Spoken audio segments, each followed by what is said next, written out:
Good morning সমস্ত দর্শক বন্ধুরা, আমাদের সঙ্গে যারা রয়েছেন, সমস্ত পড়ুয়ারা যারা আমাদের সঙ্গে রয়েছে, সবাইকে অনেক স্বাগত। দেখছো এডুকেশন অনলাইনে পড়াশোনার ক্লাস নিয়ে আমরা আবার হাজির হয়ে গিয়েছি, যেখানে তোমাদের সাবজেক্ট নিয়ে হয় আলোচনা, যাতে তোমাদের কোনো রকম সমস্যা না হয়।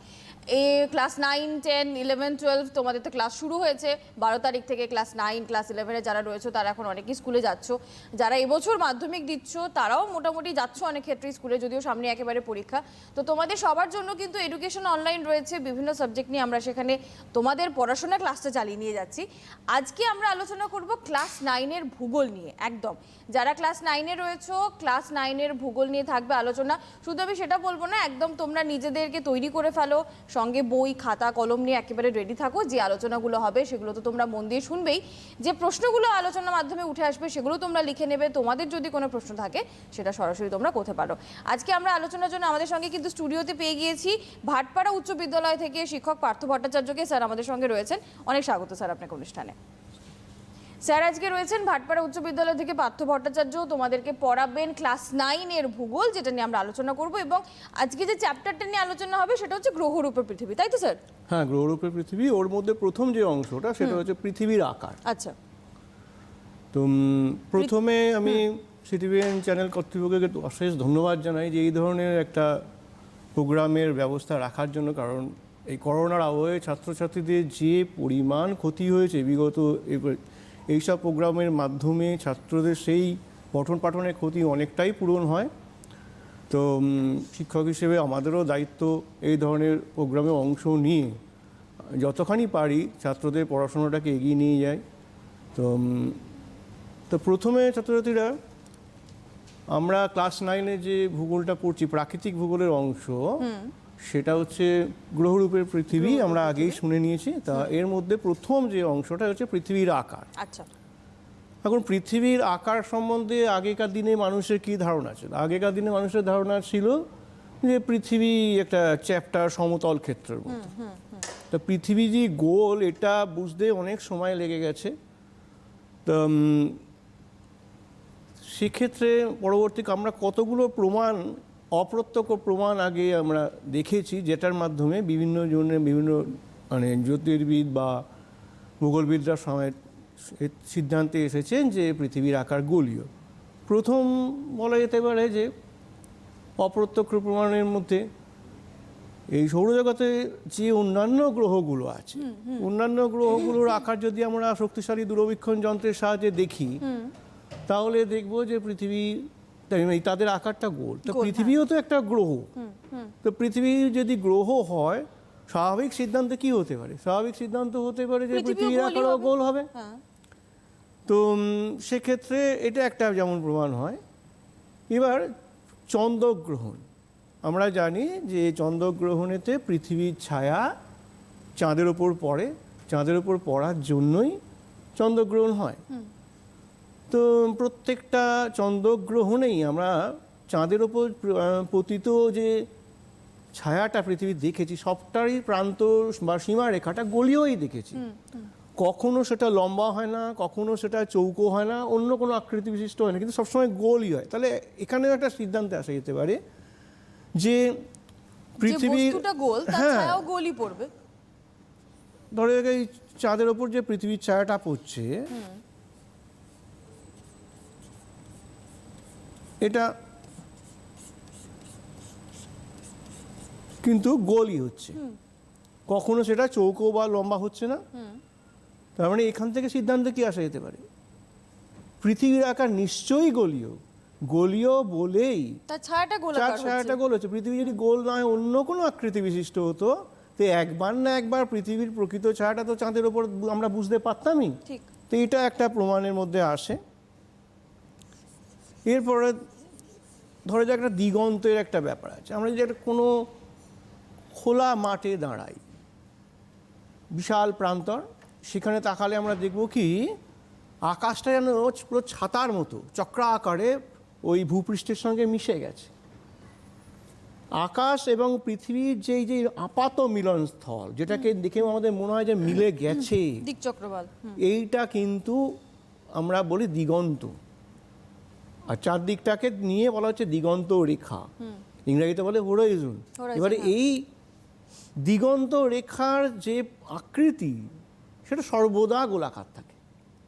আমরা যখন নিচে কোনো নিচু জমিতে দাঁড়িয়ে আছি তখন আমাদের দৃষ্টিশক্তির প্রসারতা কম, কারণ তখন আমরা যে যা দেখছি সেটাকে মানে ওই বৃত্তটা পরিধিটা কমই দেখছি। এবার যদি আমরা একটা বড় বহুতল বিল্ডিংয়ে উঠে যাই, বাড়িতে উঠে যাই, সেখানেও দেখব যে দিগন্তের আকৃতিটা গোলই লাগছে, কিন্তু অনেক বেশি দূর দেখতে পাচ্ছি। হ্যাঁ হ্যাঁ হ্যাঁ। আবার যদি আমরা মানে বিমানে ভ্রমণ করি তখন দেখবো আরো অনেক দূর পর্যন্ত দেখতে পাচ্ছি, কিন্তু ওকে গোলই দেখছি দিগন্তের পরিধি। যেমন কি দিগন্ত কিন্তু একটা বৃত্ত, আমাদের চোখটাই ওর কেন্দ্র, ঠিক আছে?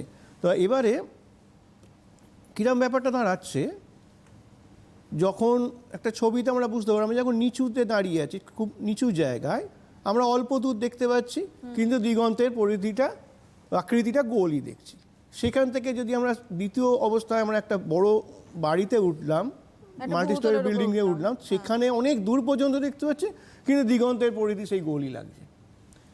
এবার আমরা উড়োজাহাজ করে আরও ওপরে উঠে গেল, অনেক বেশি দূর দেখতে পাচ্ছি কিন্তু সেই গোল দিগন্তের আকৃতিতে সেই গোলই দেখাচ্ছে। পৃথিবী যদি গোল না হয়ে অন্য কোনো আকৃতি বিশিষ্ট হতো তাহলে কিন্তু বারংবার দিগন্তের যে আকৃতিটা গোল লাগতো না। এটাও একটা পৃথিবীর গোলত্বের একটা অপ্রত্যক্ষ প্রমাণের মধ্যে আসে। এবার আগেকার দিনের মানুষের ধারণা ছিল কি পৃথিবী সমতল, এটা আমরা আগেই জেনেছি। তো এবং চারপাশেতে মানে এবার যদি কোনো জাহাজ করে একই দিকে যাই, একটা সময় আমরা কোনো না কোনো প্রান্তে এসে উপস্থিত হব এবং আবার জাহাজের দিক পরিবর্তন না করে আমরা পুনরায় যাত্রাস্থানে ফিরতে পারবো না। তো বিভিন্ন অভিযাত্রীগণ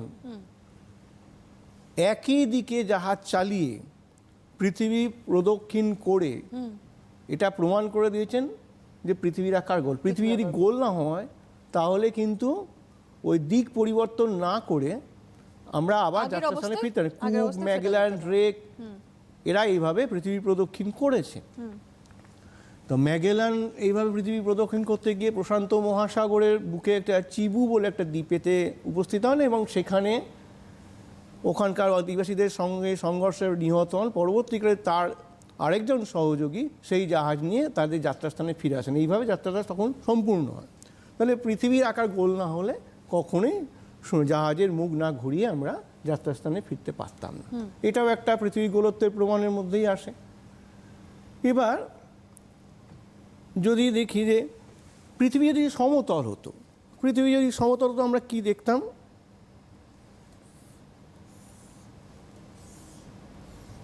সূর্যোদয় যদি হতো, পৃথিবী সমতল হলে সূর্য যেই উদিত হতো একই সাথে পৃথিবীর সর্বত্র সূর্যের আলো পড়তো। সারা পৃথিবীতেই কিন্তু সূর্যের আলোটা পড়তো। সারা পৃথিবীতে একই সঙ্গে সূর্যোদয় হতো, মধ্যাহ্ন হতো, মানে সন্ধ্যা বা রাত্রি সবই একই সঙ্গে হতো। ছবিটা দেখলেই বোঝা যাবে যে এক জায়গা থেকে উঠছে ওটা সারা পৃথিবীকেই তো আলো দিতে পারছে, যেহেতু সমতল যদি টেবিলের মতো হতো। কিন্তু তা তো হয় না। তা হয় না, তার কারণটা হচ্ছে কি পৃথিবীর আকার অবশ্যই গোলাকার বা ওই জাতীয় কিছু, যার ফলে কি হয় একদিকে সূর্যের আলো পড়ে, যেদিকে সূর্যের আলো পড়ছে সেই দিকে হচ্ছে দিন, আর যে দিকটা আলো পড়ছে না সেই দিকটা রাত্রি। এবার পরবর্তী চ্যাপ্টারে তো আমাদের আছে পৃথিবীর গতি, সেখানে পরবর্তীকালে জানা যায় পৃথিবী নিজের অক্ষের ওপরও ঘোরে। তো পৃথিবী ঘোরার ফলে কি পর্যায়ক্রমে দিন রাত্রিটা হয়। হ্যাঁ, তো এখানেও তো এই ব্যাপারটা চলে এলো যে পৃথিবীর আকার যদি গোল না হয়ে সমতল হতো, একই সময়ে সর্বত্র সূর্যোদয়, মধ্যাহ্ন এবং সূর্যাস্তের সময় একই হতো আর কি, একই সময় সবই হতো। এবার আসা যাক যে বিভিন্ন ধরনের ভূমিরূপে সূর্যোদয়ের এবং সূর্যাস্তের যে আলোর যে পড়বার যে সময়ের পার্থক্যটা, এটা নিয়ে আমরা যদি পার্বত্য অঞ্চলে যাই ঘুরতে, বা আমরা ধরা যায় দার্জিলিংয়ে গেছি বেড়াতে, সবাই কী হয় যে আমরা টাইগার হিল থেকে সূর্যোদয় দেখি। পূর্ব দিক দিয়ে সূর্যোদয় হয় আর কাঞ্চনজঙ্ঘার উপরেতে সূর্যের আলোটা পড়ে। তো প্রথমে কি দেখি, সূর্য উঠেছে কি ওঠেনি, পূর্ব দিকে কাঞ্চনজঙ্ঘার মাথায় কিন্তু সূর্যের লাল আলোটা পড়ে, হ্যাঁ, পাহাড়ের নিচে পড়ছে না, কিন্তু মাথায় পড়ে, একদম মাথায় পড়ছে। এবার ক্রমশ যত পূর্ব দিক দিয়ে সূর্য দিগন্তের উপরে ওঠে, তত পাহাড়ের শীর্ষদেশ থেকে আলোটা নিচের দিকে নামতে থাকে, একটা সময় তো পুরো মাথাটাই ক্রাউনের মতন থাকে। কারণটা হয়ে যায়, হ্যাঁ। এবার নিচের দিকে নামতে থাকে।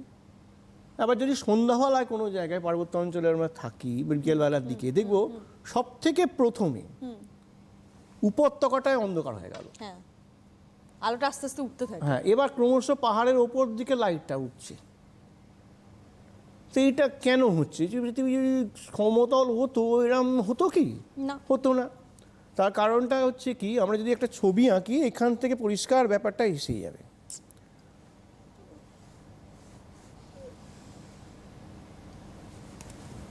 এবারে সূর্যোদয় হচ্ছে, দিগন্তের এখানে রয়েছে সূর্য, তো দিগন্তের নিচে সূর্যের আলোটা সব থেকে প্রথমে কোথায় পৌঁছচ্ছে আমরা দেখতে পাচ্ছি পর্বতের চূড়াতে।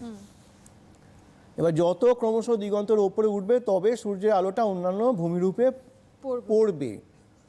পৃথিবী এবং সূর্যাস্তের ক্ষেত্রে সেই একই অবস্থা হচ্ছে। সূর্য যখন দিগন্তের নিচে নেমে যাচ্ছে তখন শেষ পর্যন্ত পাহাড়ের চূড়াটা আলো পাবে।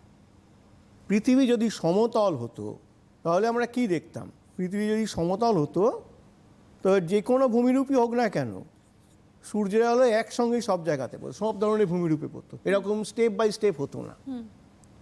এটাও তাহলে পৃথিবীর গোলত্বের একটা প্রমাণ। হ্যাঁ। এবার এই জিনিসটা যদি আমরা কিন্তু এখানেও দেখতে পারবো, এই সমতল ভূমিতেও আমরা এই জিনিসটা দেখতে পাই। কীরকম একটা যদি আমরা পর্যবেক্ষণ শক্তি কারো থাকে বা দেখে, যে জেট প্লেনগুলো থাকে, জেট প্লেনগুলো অনেক ওপর দিয়ে যায়, মানে 20 থেকে 24 কিলোমিটার ওপর দিয়ে যায়, স্ট্র্যাটোস্ফিয়ার দিয়ে যায়। হ্যাঁ। বিকেলের দিকে দেখা গেল বা সন্ধ্যা নেমে, বিশেষ করে গরমকালে, গ্রীষ্মকালে এটা ভালো বোঝা যায়, অনেক অন্ধকার হয়ে গেছে, কিন্তু আকাশের ওপরের দিকে মেঘগুলোতে আলো পড়ছে সূর্যের, আর তারও ওপরে যখন প্লেনটা রয়েছে, বিমানটা রয়েছে, তার গাটা কিন্তু আলো পড়ে, সোনালি আলো পড়ে চিকচিক করছে। এটাও ঠিক একই কারণে ওপর দিকে আলোটা হচ্ছে। আরও এখানে উদাহরণ দেওয়া যায়, যদি কেউ শিলিগুড়ি থেকে বাসে করে দার্জিলিংয়ে যায়, সূর্যাস্ত হব দেখা যাবে কি সূর্যটা নিচের দিকে সূর্যাস্ত হয়ে গেছে, খানিকটা ওঠার পর আবার সূর্যটাকে দেখতে পাচ্ছি। তার কারণটা কি, ওই আমরা আরও ওপরে উঠছি, সূর্যটাকে দেখতে পাচ্ছি। কারণ পৃথিবী গোল বলেই কিন্তু এই জিনিসটা হচ্ছে, আদার অন্যথা কিন্তু এটা হতো না। এবং অন্য প্রমাণে আসা যাক, অপ্রত্যক্ষ প্রমাণের মধ্যে যদি আমরা সমুদ্রের ধারে দাঁড়াই, কোনো বন্দরের কাছে দাঁড়াই, সমুদ্র এবার বন্দর থেকে কোনো জাহাজ যখন দূরে চলে যাচ্ছে, জাহাজটা খানিকক্ষণ বাদে দেখবো হঠাৎ করে তার নিচের যে হুল বা খোলটা যেটা, সেটা যেন জলে ডুবে গেল, অদৃশ্য হয়ে গেল। হ্যাঁ। এরপর খালি ডেকের অংশগুলো দেখতে পাচ্ছি। এরপরে ডেকের পর দেখলাম খালি কেবিনগুলো দেখতে পাচ্ছি, ডেকটাও দেখতে পাচ্ছি না। এরপর কেবিনও নেই, কেবিনের পর দেখবে যে চিমনিগুলো দিয়ে ধোঁয়া বেরোয়, সেগুলো দেখতে পাচ্ছি। এরপর চিমনিও দেখতে পাচ্ছি না। এবার যে মাস্ট বা মাস্তুল আছে জাহাজের সব থেকে উঁচু জায়গাটা, আমরা এবার সেইটাকে দেখতে পাচ্ছি। শেষ পর্যন্ত মাস্তুলটাকে দেখতে পাচ্ছি। আবার যখন কোনো সমুদ্র থেকে তীরগামী জাহাজকে আমরা দেখবো, সেখানে প্রথমে আমরা মাস্তুল দেখবো, তারপরে চিমনি দেখবো, তারপর কেবিন দেখবো, ডেক দেখবো, তারপরে সমস্ত জাহাজটা চোখের সামনে আসবে। তো এটা কেন হয়? পৃথিবী যদি সমতল হতো, একটা ছবির মাধ্যমে এটা দেখে নিতে পারি, পৃথিবী যদি সমতল হতো, তা আগে একের গলিওটা দেখে নিই, তারপর সমতলটা এঁকে আমরা দেখব। এই অবস্থা দাঁড়াচ্ছে। আমরা আছি এইরকম জায়গাতে, আমাদের দৃষ্টির শক্তিটা হচ্ছে এই জায়গায়, দৃষ্টিরেখাটা।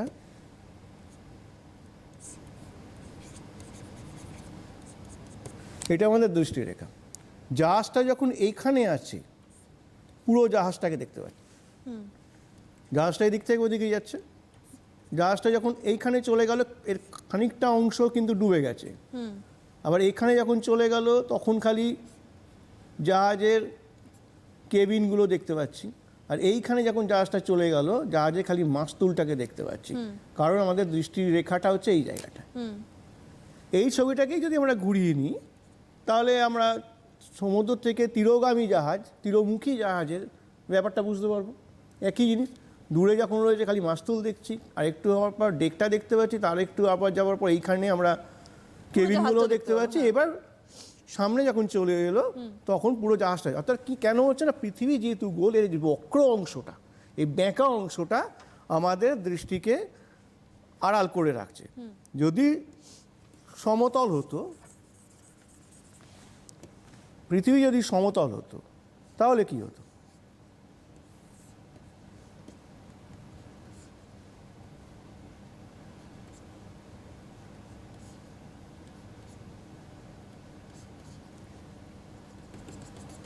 তাহলে কি দেখাচ্ছে যে ব্যাপারটা, যে দূরত্ব অনুযায়ী জাহাজটাকে ছোট বড় দেখতাম, দূরের জাহাজটা ছোট, কিন্তু এইভাবে ইনস্টলমেন্টে জাহাজটা উদাও হয়ে যাওয়া আর ইনস্টলমেন্টে উদয় হওয়াটা হতো না। এটা পৃথিবী গোল হওয়া হয়েছে বলেই এটা সম্ভব। এবার আরও ব্যাপার আছে। এবার যদি বেডফোর্ড খালের পরীক্ষা, একটা 1838 সালে স্যার আলফ্রেড রাসেল ওয়ালেস বলে একজন বিজ্ঞানী ইংল্যান্ডের বেডফোর্ড খালে একটা পরীক্ষা করে পৃথিবীর গোলকতে। সেটা কি না, তিনি ওই বেডফোর্ড খালের 1 কিলোমিটার অন্তর অন্তর একটা নির্দিষ্ট মানের, নির্দিষ্ট উচ্চতার কাঠের দণ্ডকে ভাসমান, মানে জলে ভেসে থাকতে পারে এমন কোনো জিনিসের ওপরে বসিয়ে দিয়ে একই সরল রেখায় তাদেরকে দাঁড় করিয়ে দেন। এখন বেডফোর্ড খালেতে কি করে ওটা, একটা খালের জলেতে স্রোত আছে, কি করে দাঁড় করানো থাকবে, বা ভাসমান কোনো কর্ক জাতীয় বস্তুর উপর লাঠিগুলোকে রাখা হয়েছিল। আর বেডফোর্ড খালের জল হচ্ছে একদম নিস্তরঙ্গ, কোনো স্রোত বা সেই ধরনের কিছু নেই, পুকুরেরই মতো এরকম অবস্থা, ফলে স্থির জল।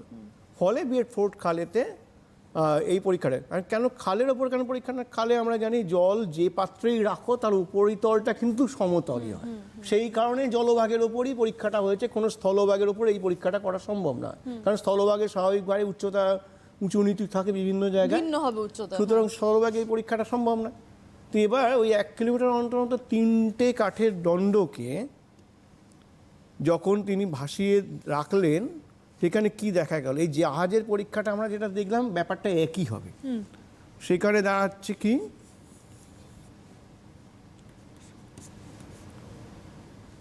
তিনটে দণ্ড যে 1 কিলোমিটার অন্তর অন্তর গ্যাপ দিয়ে দাঁড় করানো হয়েছে। এবার দূরবীক্ষণ যন্ত্র দিয়ে ওটাকে দেখা হচ্ছে, হিসেব মতো তিনটের মাথা একই উচ্চতার, তো দণ্ডগুলো একই উচ্চতায় থাকার কথা ছিল। দেখা গেল এই এ বি সি তিনটে দণ্ডের মধ্যে বি এর মাথাটা কিন্তু খানিকটা ওপরে দেখা যাচ্ছে। এটা কেন, তার কারণ ছবিতেই ব্যাপারটা বোঝা যাচ্ছে। আমি নিচে একটা, ঠিক এই সমতল পৃথিবী হলে কি হতো তার একটা ছবি এঁকে দিচ্ছি।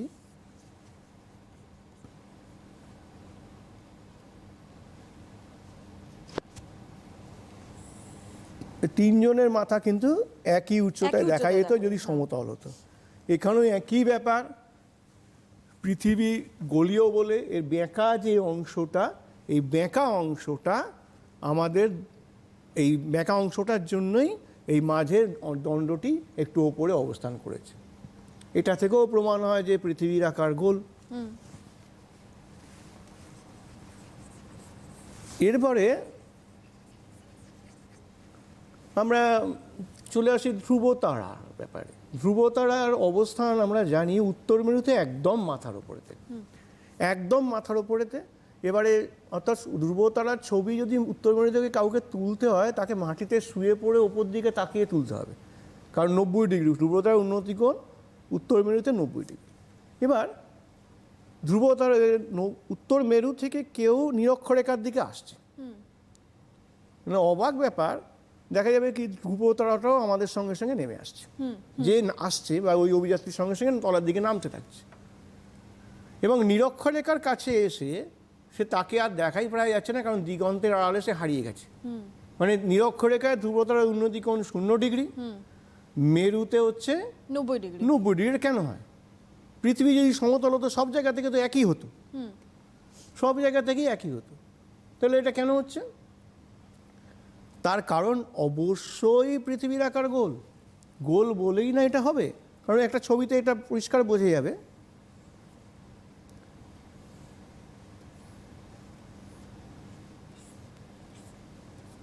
এইখানে হচ্ছে ধ্রুবতারার অবস্থান, সেটা হচ্ছে 90 ডিগ্রি কোনটা হলো। এবারে কোনো অভিযাত্রী নিচের দিকে মানে দক্ষিণ দিকে যত আসবে উত্তর মেরু থেকে নিরক্ষরেখার দিকে, ধ্রুবতারার উন্নতি কোণও ঠিক সমহারে সে যত ডিগ্রি পথ অতিক্রম করবে তত ডিগ্রি কমতে তত ডিগ্রি ডিক্রিজ করবে, মানে কমেই যাবে ধ্রুবতারার উন্নতি কোণ, এবং মেরুতে এসে শূন্যতে পরিণত হবে। ঠিক আছে? তাহলে পৃথিবী যদি সমতল হতো ব্যাপারটা কিন্তু তা হতো না।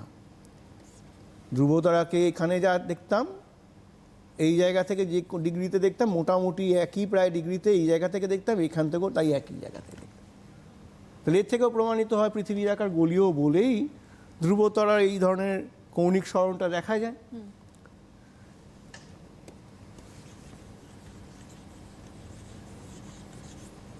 তো ধ্রুবতারা নিয়ে তোমাদের আরেকটা কথা বলে দিই, যে এটাও কিন্তু পৃথিবীর গোলত্বের প্রমাণের মধ্যেই চলে আসবে, যে ধ্রুবতারাকে উত্তর মেরু থেকেই খালি দেখা যায়।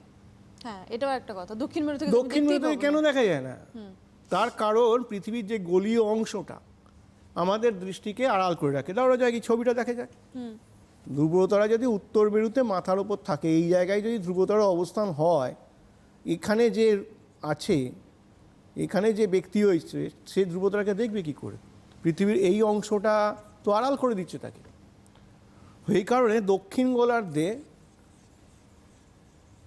হ্যাডলির অক্ট্যান্ট বলে একটা নক্ষত্রকে, যেটা দক্ষিণ মেরুতে একদম মাথার উপর অবস্থান করে, সেটা দিয়ে দক্ষিণ গোলার্ধের অক্ষাংশ নির্ণয় করা যায়। এবার এখানে বলি ধ্রুবতারার সাহায্যে অক্ষাংশটা, যদি এখানে প্রাসঙ্গিক বলে দিই, ধ্রুবতারার সাহায্যে অক্ষাংশ নির্ণয় করা একদম সোজা। কেন? কারণ যেহেতু ধ্রুবতারার যে কৌণিক সরণটা পৃথিবীর অক্ষাংশের সঙ্গে মিলে যায়, তাই ধ্রুবতারার অবস্থান যেখানে যত ডিগ্রি, সেইখানকার অক্ষাংশ তত ডিগ্রি হবে। এটা মাপার জন্য সেক্সট্যান্ট বলে একটা যন্ত্র আছে, সেই যন্ত্রের সাহায্যে ধ্রুবতারার উন্নতি কোণ মাপা যায় উত্তর গোলার্ধ থেকে। আর দক্ষিণ গোলার্ধে হ্যাডলির অক্ট্যান্ট নক্ষত্রের যে সরণ, সেই হ্যাডলির অক্ট্যান্ট নক্ষত্রের যে অবস্থান, এই দ্বারা দক্ষিণ গোলার্ধের যে কোনো জায়গার অক্ষাংশ কিন্তু মাপা সম্ভব। স্যার একটা ফোন নিয়ে নেবো, তারপর আবার আসবো আলোচনা। Hello hello hello hello hello, হ্যাঁ, কে বলছো? আমি সুমন দত্ত বলছি, পুরুলিয়া থেকে। সুমন, বলো কি প্রশ্ন আছে? পৃথিবী গোলাকার হলো আমাদের কাছে এটা সমতল মনে হয় কেন? পৃথিবীর গোলাকার হলো আমাদের কাছে সমতল মনে হয় কেন? কি নাম বলো? সুমন। সুমন, হ্যাঁ হ্যাঁ হলদিয়া সুমন, থেকে। তোমার প্রশ্নটা বুঝতে পেরেছি। তুমি লাইনে থাকো, আমি ব্যাপারটা বলে দিচ্ছি। হ্যাঁ, তুমি ফোনটা রেখে দিয়ে শোনো, স্যার বলে দিচ্ছে। এবার এইখানে একখানা ব্যাপার, যে আমরা এতক্ষণ, আমি এই সুমনের প্রশ্নে যাব তার আগে এটাকে শেষ করে নিয়ে এই সুমনের প্রশ্নের উত্তরটা দিচ্ছি। যে এতক্ষণ আমরা যেটা দেখলাম কি, আমরা বিভিন্ন অপ্রত্যক্ষ প্রমাণ নিয়ে কিন্তু আলোচনা করলাম যে পৃথিবীর আকার গোল। প্রত্যক্ষ প্রমাণ তাহলে কি, কি করে নিশ্চিত হয়েছি যে পৃথিবীর আকার গোল? সেটা হচ্ছে যে যবে থেকে মানুষ চাঁদে গেছে, বিভিন্ন মানে কৃত্রিম উপগ্রহ গিয়ে পৃথিবীর ছবি তুলেছে, মানুষ নিজেরা চাঁদ থেকে পৃথিবীর ছবি তুলেছে, নিজেরা দেখেছে, এখানে তো একদম পরিষ্কারভাবে আর কোনো সন্দেহের অবকাশ নেই, সন্দেহাতীতভাবে প্রমাণিত হয়ে গেছে পৃথিবীর আকার গোল। এবার সুমনের যে প্রশ্নটা সেখানে যাই। এখন সত্যি কথা তো পৃথিবীর আকার গোল আমরা তো সহজে বুঝতে পারিনি, এত কিছু পড়াশুনো করে তবে আমাদেরকে বুঝতে হচ্ছে যে পৃথিবীর আকার গোল। এটা সুমন, ধরো তুমি একটা খোলা মাঠে আছো, সেখানে একটা অনেক মানে একটা লাঠি দিয়ে একটা বিশাল দড়ি, সেই বিশাল দড়ির একটা প্রান্তে একটা লাঠি পুঁতেছ, লাঠি লাগিয়ে সেটাকে মাটিতে পুঁতে দাও, আর ওই দড়িটাকে টান টান করে তার আরেকটা দিকে আরেকটা ছোট লাঠি নিয়ে তুমি ওইটা নিয়ে ঘুরতে থাকলে একটা বিশাল বৃত্ত তুমি মাঠের মধ্যে আঁকতে পারবে। ধরা যাক এই লাঠিটা, এইটা এখানে পুঁতেছি, এবার এইভাবে ঘুরছো তুমি, গিয়ে বিশাল একটা বৃত্ত কিন্তু তুমি এঁকে ফেলতে পারবে মাঠের মধ্যে। আঁকলে এবার তুমি ওই বৃত্তের একটুখানি অংশ কেটে নাও দাগ দিয়ে। তুমি একে এর বুঝতে পারছো এটা বৃত্তরেখা না সরলরেখা? ছবিতে তো নিশ্চয়ই বোঝা যাচ্ছে না। দেখো যে অত বড় বৃত্তের যদি সামান্য অংশ পরীক্ষা করি তাতে কিন্তু ওটাকে সরলরেখাই লাগবে। পৃথিবী আমাদের আয়তনের তুলনায় এবং আমাদের দৃষ্টিশক্তির যে প্রসারতা তার তুলনায় মানে এতটাই বড়, একসঙ্গে তো পুরো পৃথিবীকে আমরা পৃথিবীতে থেকেও দেখতে পাই না, ফলে কোনো অবস্থাতেই আমরা বুঝতে পারি না পৃথিবীর আকার গোল। আশা করি তুমি তোমার প্রশ্নের উত্তর পেয়ে গেছো।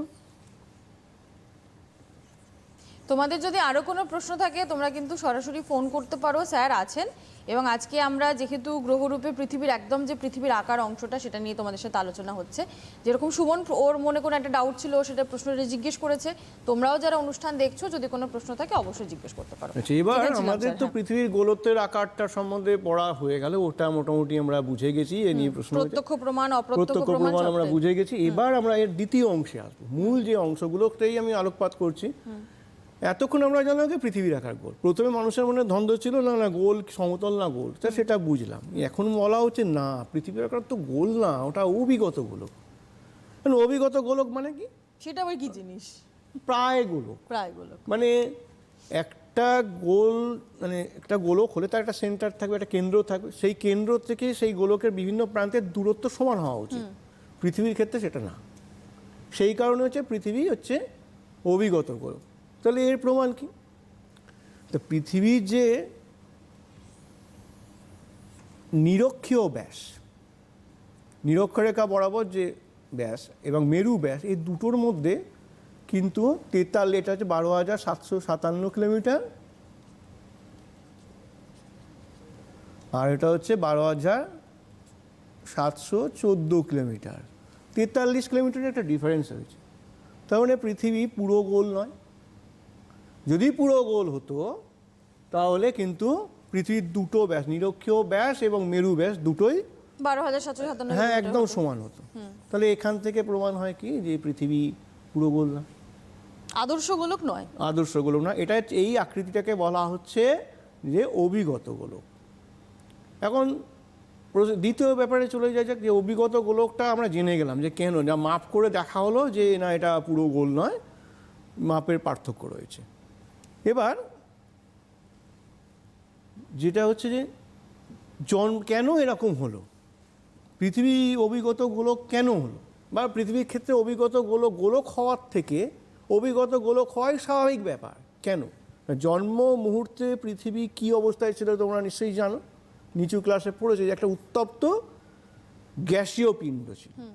উত্তপ্ত গ্যাসীয় পিণ্ড, কিন্তু মজার ব্যাপার জন্ম অবস্থা থেকে ওই অবস্থা থেকে সেই ঘূর্ণায়মান, ঠিক আছে? তো নিজের অক্ষের উপর পশ্চিম থেকে পূর্ব দিকে সে আবর্তন করেই চলেছে। এবার ওই গ্যাসীয় অবস্থা থেকে ক্রমশ সে তাপ বিকিরণ করলো। তাপ বিকিরণ করে যখন তরল অবস্থায় এলো, তখন ওই জায়গায় দেখা গেল দুটো মেরু বরাবর কেন্দ্রমুখী শক্তির সৃষ্টি হলো। আর নিরক্ষরেখা বরাবর, পৃথিবীর কেন্দ্র থেকে নিরক্ষরেখা বরাবর কেন্দ্র বহির্মুখী শক্তির সৃষ্টি হলো। আমি একটা অর্থাৎ এইখানেতে নিরক্ষরেখা বরাবর কেন্দ্রমুখী শক্তির সৃষ্টি হচ্ছে, এই কেন্দ্র বহির্মুখী শক্তির সৃষ্টি হচ্ছে কেন্দ্রাতিগ বল, আর দুটো মেরুতে কেন্দ্রমুখী শক্তির সৃষ্টি হচ্ছে। তো এই অবস্থায় দাঁড়িয়ে পৃথিবী যখন তরল অবস্থা থেকে কঠিন হলো, উপরে ভূত্বকটা তৈরি হলো, তখন কিন্তু পৃথিবীর আকারটা একটু অভিগত গোলকের মতনই হয়ে গেল। তার কারণটা হচ্ছে ওই সেন্ট্রিফিউগাল ফোর্স নিরক্ষীয় অঞ্চল বরাবর, আর মেরু অঞ্চল বরাবর হচ্ছে কেন্দ্রমুখী শক্তি বা সেন্ট্রিপিটাল ফোর্স। কেন্দ্রমুখী শক্তির জন্য দুটো মেরু পরস্পরের দিকে এগিয়ে আসতে চাইছে, আর নিরক্ষীয় অঞ্চল থেকে সমস্ত পদার্থ বাইরের দিকে বেরিয়ে যাওয়ার চেষ্টা করা হচ্ছে। তো এটা আমরা একটা পরীক্ষা নিজেরাও করতে পারি। পৃথিবীর অভিগত গোলক হয়েছে এই কারণে। কি পরীক্ষা? আমরা একটা এঁটেল মাটির দিয়ে একটা বল তৈরি করলাম।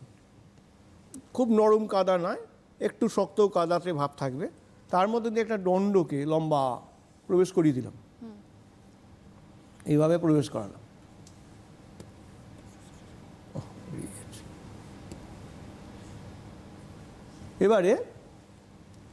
এবার এটাকে দু হাত দিয়ে যদি ঘোরাই, খানিকক্ষণ বাদে দেখবো এই মাঝে যে মাটির বলটা এরকম লম্বাটে হয়ে গেছে, হ্যাঁ, এরকম হয়ে গেছে। কেন হলো?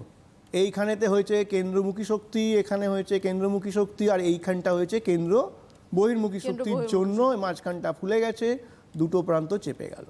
এটা সহজেই কিন্তু আমরা পরীক্ষা করে দেখতে পারি।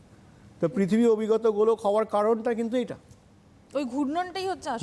ঘূর্ণনের ফলে যে কেন্দ্রমুখী শক্তি এবং কেন্দ্র বহির্মুখী শক্তির ফলেই এটা হয়েছে, এবং ওই অবস্থাতেই ওপরটা কঠিন হয়ে গেছে, ফলে পৃথিবীর আকারটা ওরকম অভিগত গোলকই থেকে গেছে। এবার অন্য একটা ব্যাপার দেখি, যখন মাধ্যাকর্ষণ শক্তিও মানে যেটা হচ্ছে নিউটন আবিষ্কার যখন করেননি এরকম অবস্থা 1671 সালে, যা রিচার বলে একজন ফরাসি বিজ্ঞানী, ফরাসি গিয়ে না দক্ষিণ আমেরিকায় 3-4 ডিগ্রি উত্তর অক্ষাংশে হবে নিরক্ষরেখার কাছে অবস্থিত একটা দ্বীপে তিনি চলে যান ওখানে থাকবার জন্য। তো তিনি তার সমস্ত জিনিসপত্র নিয়ে যান, তার সঙ্গে আমরা যেগুলোকে গ্র্যান্ড ফাদার ক্লক বলি, বিশাল পেন্ডুলাম যুক্ত ঘড়ি, তখনকার দিনে তো ওই ধরনের ঘড়িগুলো ছিল, আর পকেট ঘড়ি ছিল। হ্যাঁ। তো ওই গ্র্যান্ড ফাদার ক্লক যে বিশাল ঘড়িটাকেও তিনি, পেন্ডুলাম যুক্ত ঘড়িটাকেও ওই কেন দ্বীপে নিয়ে চলে যান। কোথায় থাকতেন? তিনি প্যারিসে থাকতেন। প্যারিস থেকে গেলেন ফ্রেঞ্চ গিয়েনা, মানে ফরাসিদের অধীনে তখন ছিল, তখন ফ্রেঞ্চ কেন দ্বীপেতে। সেখানে গিয়ে হঠাৎ লক্ষ্য করলেন ঘড়িটা প্রতিদিন 2.5 মিনিট করে স্লো হয়ে যাচ্ছে। তিনি যতবার ঠিক করে দেন প্রতিদিনই একই ঘটনা ঘটে, কিছুতেই ঘড়িটা ঠিক সময় দেখায় না। তো অনেক চিন্তা ভাবনা করে তো তিনি কিছুতেই এর কোনো রহস্য উদ্ধার করতে পারলেন না। তিনি আন্দাজেই খানিকটা ওই পেন্ডুলামের যে ঘড়িটার যে দোলনের দণ্ডটা, দোলকের পেন্ডুলামের যে দণ্ডটাকে 1/4 ইঞ্চি কেটে ছোট করে দিলেন। অবাক ব্যাপার হলো কি, এবার ঘড়িটা ঠিক সময় দিতে আরম্ভ করলো। তা তিনি ব্যাপারটা তখন বুঝতে পারেন এটা হয়ে গেছে, ঠিক করে ফেলেছে, ঘড়িটা বাবা ঠিক চলছে, ঠিক আছে। কিন্তু বিজ্ঞানী মানুষ, তিনি ওটা লিখে যান, তার ডায়েরিতে এই ঘটনাটা পুরো লিখে যান। এটার রহস্য যে উন্মোচিত হলো আইজ্যাক নিউটনের মাধ্যাকর্ষণ শক্তির ব্যাপারটা উদ্ভাবনের পর পৃথিবী। অর্থাৎ কেন হলো? কেন দ্বীপটা হচ্ছে নিরক্ষরেখার কাছে, নিরক্ষরেখাটা ফোলা অনেকটা, তাহলে পৃথিবীর কেন্দ্র থেকে এর দূরত্ব একটু বেশি, ফলে এখানেতে পৃথিবীর মাধ্যাকর্ষণ বল প্যারিসের থেকে, প্যারিস হচ্ছে 48 ডিগ্রি উত্তর অক্ষাংশে, অর্থাৎ সেটা পৃথিবীর মেরুর কাছাকাছি অনেকটা, মধ্য মানে নিরক্ষরেখা আর মেরু প্রায় মাঝামাঝি জায়গায় অবস্থান করছে, ফলে এখানটা থেকে পৃথিবীর কেন্দ্রের দূরত্ব অনেকটা কম। ফলে ওখানে যা অভিকর্ষজ বল কাজ করতো সেই অনুযায়ী যে কারিগর ছিল ঘড়ির, সে ওই দণ্ডটাকে তৈরি করেছিল। সেও কিন্তু নিয়ম জানতো না, সে দেখলো যে এতখানি লম্বা ডান্ডাটা করলে ওই না হলে ঘড়িটা ঠিকঠাক চলছে। তো ফলে কি হচ্ছে, সেই হিসেবেই ঘড়িটা তৈরি, প্যারিসে তৈরি, সেই ঘড়ি ফ্রেঞ্চ গিয়েনায় গেছে, ফলে পৃথিবীর যে মাধ্যাকর্ষণ বল একটু কমে গেছে, ওকে তো আর টানতে পারছে না ঠিক মতো, ফলে ঘড়িটা রোজই স্লো হয়ে যেত। 1/4 ইঞ্চি ছোটো করে দেওয়ার ফলে কী হলো, ওই অতিরিক্ত ভারটা লাঘব হলো, তখন আবার ঘড়িটা ঠিকঠাক চলতে শুরু করলো। এখান থেকেও প্রমাণ হয় পৃথিবী অভিগত গোলক। এবার ধরা যাক, এই যে আমরা একটু আগে ধ্রুবতারা পড়ে এলাম না, ধ্রুবতারার উন্নতি কোণ, এখানেও কিন্তু ধ্রুবতারা আমাদের পিছু ছাড়েনি, এখানেও আমরা ধ্রুবতারা দিয়ে কিন্তু একটা প্রমাণ আমরা দেখে নিতে পারি। কীরকম? মোটামুটি নিরক্ষরেখা থেকে যদি আমরা কোনো দ্রাঘিমা বরাবর, দ্রাঘিমা রেখাগুলো কীরকম আমরা জানি যে উত্তর মেরু থেকে দক্ষিণ মেরু পর্যন্ত বিস্তৃত। তো এবার যদি কোনো দ্রাঘিমা রেখা বরাবর নিরক্ষরেখা থেকে উত্তর মেরুর দিকে এগোই বা যে কোনো দক্ষিণ মেরুর দিকে এগোই, তাহলে ওই দিকেই যাবো, এখানে সোজাসুজি যাব। তো 111 কিলোমিটার বা এরকম মোটামুটি গেলে আমরা ধ্রুবতারাকে আমাদের দৃষ্টির সাপেক্ষে 1 ডিগ্রি নিরক্ষরেখা অঞ্চলে দেখি যে 1 ডিগ্রি ওপরে উঠল। তো কিন্তু যত মেরুর দিকে যাব আমাদের অনেকটা বেশি হাঁটতে হচ্ছে বা কোনো কিছু করে এগোতে হচ্ছে, যান করে এগোতে হচ্ছে, তবে আমাদের দৃষ্টির সাপেক্ষে ধ্রুবতারাটা 1 ডিগ্রি উঠছে। তাহলে ব্যাপারটা কি হলো? নিরক্ষরেখায় বক্রতাটা বেশি বলে অল্প দূরত্বে অ্যাঙ্গেলের পার্থক্য হয়ে যাচ্ছে, কিন্তু মেরুর কাছাকাছি যত চলে যাচ্ছি ওখানে কিন্তু সমতল ভাবটা এসে যাচ্ছে অনেকটা, বক্রতাটা অনেক কম নিরক্ষীয় অঞ্চলের থেকে, ফলে ধ্রুবতারাকে চোখের সামনে 1 ডিগ্রি তুলতে আমাদের অনেকটা বেশি রাস্তা অতিক্রম করতে হচ্ছে। এটাও কিন্তু পৃথিবীর অভিগত গোলক বলেই হচ্ছে। এবার আসা যাক যে একটা বৃত্তের চাপের পরীক্ষা। তা ফ্রান্সের রয়্যাল একাডেমি অফ সায়েন্সেস একটা পরীক্ষা করেন অনেক দিন আগে। তারা তিনটে যে একটা নিরক্ষীয় অঞ্চলে, আর একটা মধ্য অক্ষাংশে, একটা হচ্ছে মেরু অঞ্চলের কাছে ল্যাপল্যান্ডে বৃত্তের চাপের একটা পরীক্ষা করেন। বৃত্তের চাপের পরীক্ষায় গেলেন যে একই দৈর্ঘ্যের বৃত্তের চাপ যতখানি নেওয়া হলো নিরক্ষরেখায়, সেটার দুটো প্রান্ত থেকে, অর্থাৎ এই প্রান্ত থেকে এই প্রান্তে যার দূরত্ব হলো, মধ্য অক্ষাংশে দূরত্বটা সেই বৃত্তের চাপে একটু বেশি হলো। আবার সেই একই পরিমাণ বৃত্তের চাপ নিতে গিয়ে মেরু অঞ্চলে দেখা যাচ্ছে সেই মেরুর কাছাকাছি সেখানে বৃত্তের চাপের মধ্যে দুটো প্রান্তের দৈর্ঘ্য সরল রেখায় অনেক বেশি হয়েছে। তার কারণটা কি? নিরক্ষরেখা একটা এখানে জায়গাটা বক্র বেশি, ফলে দুটো প্রান্ত কাছাকাছি চলে এসেছে। মধ্য অক্ষাংশ একটু কম, নিরক্ষীয় অঞ্চল থেকে আরেকটু কম বক্র, ফলে ওটা নিরক্ষরেখা অঞ্চলের থেকে একটু আরেকটু কম কাছাকাছি। আর মেরুর যে ব্যাপারটা, মেরুর ছবিটা একটুখানি ঠিক করে দিতে হবে, যেটা হচ্ছে মেরুর ক্ষেত্রে কি হচ্ছে, অনেকটা বেশি হয়ে যাচ্ছে এই দূরত্বটা, কারণ যেখানে বক্রতাটা কম বলে সমমানের বক্রতা, মানে বৃত্তের চাপের দৈর্ঘ্যের দুটো প্রান্তের দূরত্ব বেশি হয়ে যাচ্ছে। এটা কিন্তু পৃথিবীর আকার অবিগত গোলক বলেই সম্ভব। গোল হলে কিন্তু এই একই রকম এটা হতো। এবার এটা যেমন আমরা ঘড়ির ব্যাপারটা দেখলাম, নিরক্ষীয় অঞ্চলে কোনো বস্তুর ওজন যা হবে মধ্য অক্ষাংশে তার থেকে একটু বেশি হবে, আর মেরু অঞ্চলে তার থেকে আরও বেশি হবে। তার কারণ সেই একই ব্যাপার, নিরক্ষরেখায় মাধ্যাকর্ষণ বল বা অভিকর্ষণ বলের প্রভাব একটু কম, যেহেতু দূরত্ব বেশি, মধ্য অক্ষাংশে আর একটু বেশি হবে, আর হ্যাঁ ওইখানে। তো এই যে জিনিসগুলো আমরা দেখলাম, এগুলো হচ্ছে সবটাই হচ্ছে পৃথিবীর অভিগত গোলকের প্রমাণ, যে কারণ, যেটা হচ্ছে পৃথিবী যে অভিগত গোলক সেটাকে প্রমাণ, সেটার প্রমাণ। এবার আমরা যেটা তৃতীয় অংশে আসি, সেটা হচ্ছে আমরা এতক্ষণ কি দেখলাম, যে পৃথিবী গোল, সেই নিয়ে আমরা অনেকগুলো প্রমাণ আলোচনা করলাম, প্রত্যক্ষ অপ্রত্যক্ষ। এরপরে দেখলাম হচ্ছে পৃথিবীর আকার অভিগত গোলক, সেখান থেকে আমরা অনেকগুলো জিনিস আলোচনা করলাম। এরপরে তো দেখলাম যে এরপরে একটা তৃতীয় অংশ বলা হচ্ছে না, পৃথিবীর আকার কারুর মতো না গোল, না ওরকম অভিগত গোলক, পৃথিবীর আকার একদম স্বকীয়, একদম নিজস্ব, ওর সঙ্গে কারুর মিল নেই। এই যে জিনিসটা, এটাকে বলা হয় জিওড। জিও হচ্ছে পৃথিবী, আর ইডিয়স এর মানে হচ্ছে সদৃশ্য, মানে পৃথিবীর আকার পৃথিবীরই মতো, এই পৃথিবীর বিশেষ আকৃতিটাকেই বলা হচ্ছে জিওড। তো ব্যাপারটা কি? আচ্ছা, তোমাদের যেটা ধারণা, দেখো ভালো করে ভেবে দেখো, পৃথিবীর আকার কি পুরো গোল বা পুরো অভিগত গোলক হয় কখনো? সমুদ্রের ওপরে ভেতরেতে কি রয়েছে? সমুদ্রের একটা জল দিয়ে ভর্তি আছে। তো তাহলে গর্ত বিশাল বিশাল গহ্বর না থাকলে তার মধ্যে জলটা তো জমতে পারে না, তাই না? তাহলে যদি আমরা জলটাকে বাদ দিই, পৃথিবীর জলে প্রকৃত আকৃতিটা কেমন হবে? মহাদেশেতে পৃথিবীর আকৃতি উঁচু হবে, আর মহাসাগরেতে পৃথিবীর আকৃতি নিচু হবে। অর্থাৎ যেখানে যেখানে সাগর আছে সেই জায়গায় এই গর্ত হলো, আর যেখানে যেখানে মহাদেশ আছে সেখানে উঁচু। তাহলে এটাকে আমরা গোল বা অভিগত গোলক ধরি কী করে? না, আমরা সমুদ্রের জলের ওপর দিয়ে আর মহাদেশের নিচ দিয়ে একটা কাল্পনিক রেখা আঁকি, যেটা পাওয়া যায় সেটাই হচ্ছে একটা অভিগত গোলকের মতো আসে। সেই হিসেবে আমরা পৃথিবীকে কিন্তু অভিগত গোলক বা গোলক বলা হয়। তো এই যে বিশেষ আকৃতিটা, এর সঙ্গে কারোর মিল আছে? আপেল বা লেবু বা অন্য কোনো বস্তুর সঙ্গে কিন্তু মিল নেই। এটা সম্পূর্ণভাবে পৃথিবীরই নিজস্ব আকৃতি। অর্থাৎ মহাদেশেতে পৃথিবীর আকৃতি উঁচু, মহাসাগরে পৃথিবীর আকৃতি নিচু। তো এটাকে আরও একটু বিশেষভাবে ব্যাখ্যা করা যেতে পারে।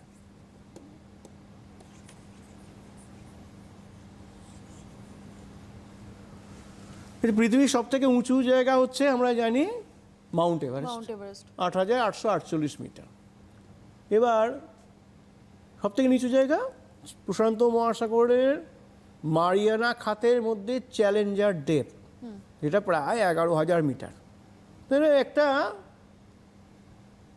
গোলীয় বস্তুর মানে মোট বন্ধুরতা মানে পৃথিবীর ক্ষেত্রে মোট বন্ধুরতা কত?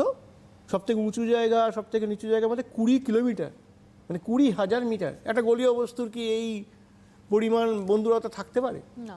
থাকা উচিত। একটা সাইকেল যদি সাইকেলের চাকা বা সাইকেলের রিমটা এরকম লম্বা লম্বা মানে একটা গোল গোল বুটি দিয়ে আটকে দেওয়া হয় স্টিলের, তো বা যে টায়ারটা আছে তাতে যদি টায়ারটা এইভাবে ডিজাইন করা হয় যে কোনো এরকম গোল গোল বুটি ওর সঙ্গে লাগানো রয়েছে আর খানিকটা জায়গা সমতল, তাহলে গাড়িটা চালানো সম্ভব হবে? ওটা তো গোল না, লাফাবে গাড়িটা। তো এখানে পৃথিবীর ক্ষেত্রে তাই পৃথিবীর ক্ষেত্রে যে এত বন্ধুরতা থাকলে ওকে আমরা গোল করলি কী করে? তো সেখানে পৃথিবীর আকার সম্পূর্ণভাবে পৃথিবীরই মতো হলো নাকি? তো এইখানটা আরেকটু ব্যাখ্যা করা দরকার। এখন এটা যেমন কথা, তেমনি পৃথিবীর বিশাল আকারের ব্যাপারটাও কিন্তু একটু ভাবতে হবে। ধরা যাক সাহারা মরুভূমির বুকে একটা বিরাট পৃথিবী তৈরি করা হচ্ছে, 1 কিলোমিটার ব্যাসের একখানা, কারণ পৃথিবীর 12,757 কিলোমিটার নিরক্ষীয় ব্যাস, তার হচ্ছে 12,757 গুণ আমরা ছোট করে নিলাম। 1 কিলোমিটার ব্যাসের একখানা পৃথিবী আমরা তৈরি করব। তৈরি করা হলো বিশাল গ্লোব। তো এবার তার উপরে তো আমরা সেই মহাদেশ পাহাড় পর্বতগুলোকে লাগাতে হবে আমাদেরকে, ঠিক আছে?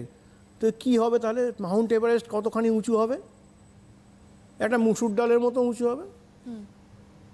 আর তাহলে প্রশান্ত মহাসাগরের জলটা কি হবে? বিশাল, মানে ওই ওর গ্লোবের উপর জল ঢেলে দেওয়া হলো। জল ঢেলে দেওয়ার পর সারফেস টেনশনের ফলে যেটুকুনি জল ওই গ্লোবের গায়ে আটকে গেল, ওটাই হলো জলসহ প্রশান্ত মহাসাগরের গভীরতা। অর্থাৎ কি, পৃথিবীর কাছে কিন্তু এই 20 কিলোমিটার যে বন্ধুরতা আমরা ভাবছি, এটা কিন্তু প্রকৃতপক্ষে এটা কিছুই না। মহাকাশ থেকে ওই কারণে পৃথিবীকে গোলই লাগে, জল পাহাড় পর্বত নিয়ে পাহাড় পর্বতগুলোকে খুব একটা চোখে পড়ে না, তো গোলই লাগে। আচ্ছা, এবার হচ্ছে এই যে অভিগত বা এই পৃথিবীর মতো নিয়ে সাম্প্রতিকখানে যে জিনিসটা এসেছে সেটা একটুখানি আমরা দেখে নিই। রিমোট সেন্সিং পদ্ধতি, অর্থাৎ স্যাটেলাইটের মাধ্যমে যে দূর সংবেদন প্রক্রিয়ায় যে আমরা পৃথিবীর বিভিন্ন রকম ছবি তুলেছি, বিজ্ঞানীরা তুলেছেন আর কি ওই যন্ত্রের সাহায্যে, সেখানে দেখা যাচ্ছে কি পৃথিবীর দুটো মেরু কিন্তু চাপা নয়। পৃথিবীর দুটো মেরু চাপা নয়, পৃথিবীর উত্তর মেরুটা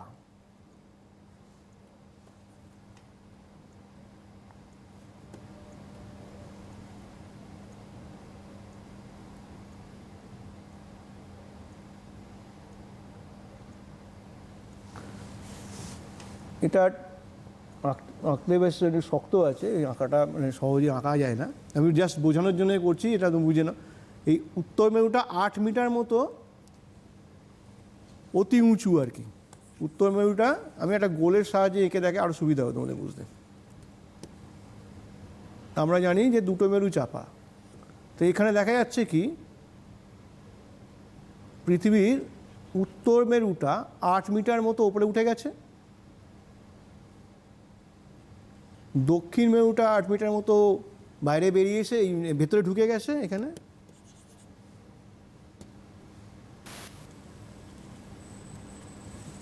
মানে এইটা 8 মিটার মতো অতি উঁচু, দক্ষিণ মেরুটা 8 মিটার মতো অতি নিচু। আর পৃথিবীর যে ফোলা ভাবটা মধ্য, মানে আমরা জানি নিরক্ষীয় অঞ্চলে ফোলা, তা না, দেখা যাচ্ছে কি পৃথিবীর দক্ষিণ গোলার্ধের মধ্য অক্ষাংশটা এরকম একটু ফুলে গেছে আর উত্তর গোলার্ধের মধ্য অক্ষাংশ একটু ভেতরে ঢুকে গেছে। এইটাই হচ্ছে পৃথিবীর প্রকৃত রূপ। বর্তমানকালে যেটা রিমোট সেন্সিংয়ের ফলে পাওয়া গেছে, এটাকেই বলছে পৃথিবীর আকার জিওর বা পৃথিবীর আকৃতি পৃথিবীরই মতো, এটাই পৃথিবীর প্রকৃত আকৃতি। তো এতক্ষণ আমরা এই 3টে জিনিস নিয়ে আলোচনা করলাম। এবার আমি বলবো স্যার আপনি একটুখানি প্রশ্নগুলো ওদেরকে বলে দিন। হ্যাঁ, এবার তো হ্যাঁ আমাদের সময় প্রায় হয়ে গেছে। তা তোমরা এখান থেকে আমি তোমাদের কিছু প্রশ্ন দিয়ে দিচ্ছি, তোমরা লিখে নাও। তোমরা এই প্রশ্নগুলো লিখে নাও, কারণ এগুলো হচ্ছে এখানকার ইম্পর্টেন্ট প্রশ্ন যেগুলো তোমরা অনুশীলন করবে। তোমরা প্রশ্নগুলো লিখে নাও, স্যার বলেও দিচ্ছেন। বাড়ির কাজে তোমরা এই প্রশ্নগুলো লিখে নাও। 1 নম্বর হচ্ছে লেখো কিভাবে বুঝবো যে পৃথিবী গোলাকার? এটাকে অন্যভাবে করতে হবে, সহজ ভাষায় বলতে গেলে যে বলতে হবে যে পৃথিবী গোল তো পৃথিবী প্রমাণ করো। গোলাকৃতির প্রমাণগুলো আলোচনা করো। হ্যাঁ এবার 2 নম্বর হচ্ছে পৃথিবীর যে অভিগত গোলক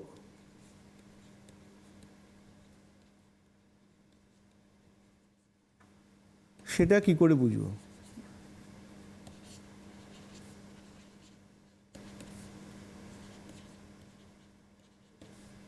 এবারে এটাকে সহজ করে বলা যায় না, পৃথিবীর অভিগত গোলকৃতির প্রমাণগুলি আলোচনা করো। এবার 3 নম্বর হচ্ছে জিওড। জিওড কি? বা পৃথিবীর আকৃতি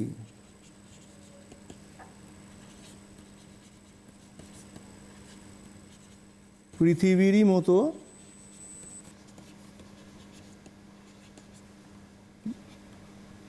বলতে কি বোঝো আর কি। এইগুলো কি তোমাদের লেখা হয়ে গেছে? তাহলে আমি আরেকটা প্রশ্ন দেবো। তোমরা লিখে ফেলো।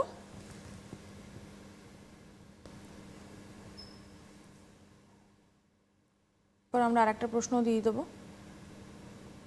যদি কিছু তোমরা মিস করে যাও তাহলে আমি বলবো তোমরা কিন্তু ইউটিউবে যেতে পারো, ইউটিউবে গিয়ে তোমরা এডুকেশন অনলাইন সার্চ করবে, সেখানে কিন্তু তোমরা এপিসোডগুলো আমি আবার প্রশ্নগুলো আমি আবার দরকার পড়লে আরেকবার মুখেও বলে দিচ্ছি হ্যাঁ ওদের তোমরা লেখার লিখে নিতে সুবিধার পারো, জন্য। অসুবিধা নেই। একটা এটা মাত্র এটা লিখে নাও। একটি ছাত্র যে প্রশ্ন করলো যে পৃথিবীর গোলাকৃতি আমরা বুঝতে পারি না কেন?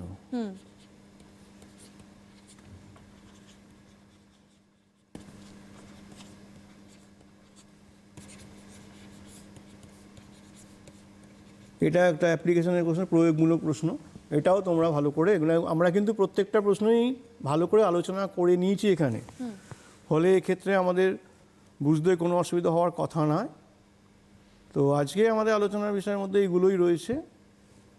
স্যার আমি একটু ছোট্ট করে একটা জিনিস জিজ্ঞেস করবো, কারণ আপনি বলেছিলেন যে এর বাইরেও আমরা যে প্রশ্নগুলো দেখি একটা তার মধ্যে একটা GPS, জিপিএস আছে। হ্যাঁ, জিপিএস কাকে বলে? হ্যাঁ, বর্তমানকালে জিপিএস কিন্তু কি এটা বাচ্চা ছেলেও বোঝে আর কি। সবাই জানে, হ্যাঁ। এখন মোবাইল ফোনের দৌলতে জিপিএস নিয়ে কোনো সমস্যা নেই, সবাই জিপিএস ইউজ করছে। জিপিএসের পুরো মানেটা হচ্ছে গ্লোবাল পজিশনিং সিস্টেম। তো এটা আমেরিকা যুক্তরাষ্ট্রের ডিফেন্স মানে সামরিক দপ্তর প্রথম তাদের সামরিক কাজে সুবিধার জন্য শুরু করে। ব্যাপারটা কি না, পৃথিবীকে মানে পৃথিবীর চারদিকে 6টা কক্ষপথে তারা 24খানা উপগ্রহ পাঠিয়েছে। এই 24খানা উপগ্রহ কেউ মেরু থেকে মেরু বরাবর, কেউ নিরক্ষীয় রেখা বরাবর, কেউ বা কর্কট ক্রান্তি থেকে মকর ক্রান্তি রেখা বরাবর, এইভাবে পৃথিবীর চারদিকে অনবরত পাক দিয়ে চলছে, 12 ঘন্টায় একবার করে পাক। এবং সারাক্ষণ পৃথিবী থেকে বিভিন্ন রকম ছবি তুলছে, বিভিন্ন রকম সিগন্যাল পাঠাচ্ছে, সেইগুলো রিসিভ করছে, আবার সেগুলো পৃথিবীতে পাঠিয়ে দিচ্ছে। এটা তাদের কাজ। এই উপগ্রহগুলো থেকে যে সিগন্যালগুলো আসে সেগুলো রিসিভিং সেন্টারে দ্বারা রিসিভ করা হয়, সেখানে এই সংকেতগুলোকে ডিকোড করা হয়, ডিকোড করে তারা আবার এটাকে সারা পৃথিবীতে ট্রান্সমিট করে ছড়িয়ে দেয়। এবার সেইগুলো আবার বিভিন্ন মানুষের কাছে যে জিপিএসের যন্ত্র আছে সেখানে এসে পড়ে। সেই থেকে এবারে আমরা যদি জিপিএসের যে যন্ত্রগুলো, প্রকৃত যে যন্ত্রগুলো আছে সেগুলো আমরা মোবাইলে, কিন্তু এখন জিপিএস ব্যবহার হচ্ছে গুগল ম্যাপ বা এইসব এতে, কিন্তু মূল যে যন্ত্রগুলো সেগুলো কিন্তু ওরকম মোবাইল হ্যান্ডসেটের মতনই দেখতে। সেগুলো অন করলে উপগ্রহগুলো মানে সিগন্যাল আসে, অন্তত 3টে উপগ্রহের সিগন্যাল একসঙ্গে পেতে হবে। 24টার মধ্যে অ্যাটলিস্ট 3টে উপগ্রহের সিগন্যাল ওই জিপিএস যন্ত্রে ঢুকতে হবে, তবে আমরা জিপিএস দিয়ে কিছু জিনিস বার করতে হবে। কী বার করা যায়, কেন জিপিএসের দরকার? জিপিএস দিয়ে যেটা হচ্ছে কোনো জায়গার অক্ষাংশ দ্রাঘিমা নিখুঁতভাবে বার করা যায়, অত অবস্থান, এটা হচ্ছে প্রথম। একদম। দ্বিতীয় হচ্ছে যে অবস্থান হওয়া মানেই এবার তার রুট ডাইরেকশন হচ্ছে। এরোপ্লেনের সাহায্যে যখন যাত্রীরা ভ্রমণ করে, যখন পাইলটরা প্লেন নিয়ে যাচ্ছেন ওই দূর আকাশে, তারা জিপিএস ব্যবহার করছেন। সেনাবাহিনী তাদের কাজে মানে বা শত্রুপক্ষের অবস্থান নির্ণয় করতে সারাক্ষণ উপগ্রহ থেকে তারা জিপিএস ব্যবহার করে চলেছে। আচ্ছা, এবার হচ্ছে কোনো জায়গায় মানে নাগরিকদের মোবাইলের মাধ্যমে কোনো জায়গায় যদি আমরা সেটা আমরা ডিস্টেন্স বার করি বা কোনো জায়গায় যেতে চাই, সেখানেও এখন আমরা জিপিএস ব্যবহার করছি। একদম উন্নয়নমূলক কাজকর্মেতেও আমরা জিপিএস এর সাহায্যে কোনো জায়গার কিভাবে পৌঁছতে পারবো ওখানকার প্রভূত অবস্থানকে বেরিয়ে ব্যবহার যাচ্ছে। আছে স্যার। আমাদের আজকে সময় একেবারে শেষ, আমাদেরকে আলোচনা এখানে শেষ করতে হবে। তোমরা যারা অনুষ্ঠানটা আরেকবার দেখতে চাও তাদেরকে আমি বলবো তোমরা কিন্তু ইউটিউবে গিয়ে এডুকেশন অনলাইন সার্চ করতে পারো, আবার দেখতে পাবে। আজকে আমরা ভূগোল নিয়ে আলোচনা করছিলাম, স্যার পার্থ ভট্টাচার্য আমাদের সঙ্গে ছিলেন। অনেক ধন্যবাদ স্যার আপনাকে। তোমাদের সাথে পরের পর্বে আবার দেখা হবে, সবাই ভালো থেকো।